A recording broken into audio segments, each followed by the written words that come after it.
Hi, my name is Peyton Lewis, and today I'll be showing you a dissected sheep kidney. So first we will observe the renal capsule. You can't really see this layer on here, but it is an outer protective layer that is composed of dense connective tissue. This also helps the kidney maintain its shape. The indentation on the medial side here is called the hilum. This is where the renal artery, renal vein, and ureter enter and exit the kidney. The ureter, which has been disconnected here, is what connects the kidney to the urinary bladder.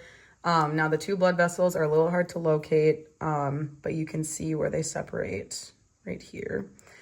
So the renal artery supplies blood to the kidney while the renal vein draws the blood out of the kidney. So next we'll open this up, and so the first thing we can observe is the two different layers. So the outermost layer, this lighter portion, is called the renal cortex. Inside the cortex, you also have renal corpuscles. This is where a lot of the filtration happens. The darker inner layer is called the renal medulla. So just right here. And the medulla consists of triangle-like structures called renal pyramids.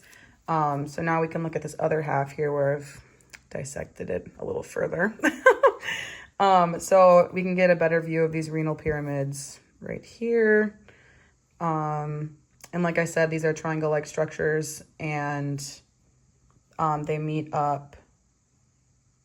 Okay, so the apex of these pyramids, where they meet up in the on the cortex, is right here. And this is called the renal lobe. This is where urine production occurs. The urine then flows down the apex of the pyramid, which is called the renal papilla. Yeah.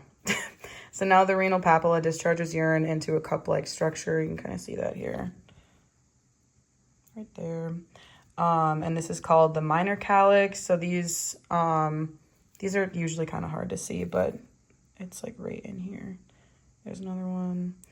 And then these will merge into the major calyx or calyces, which would all be kind of like right in here. The calyces then merge to form the renal pelvis, and this is this structure right here. And this receives urine from the major calyx and then flows down the ureter right there. Thank you.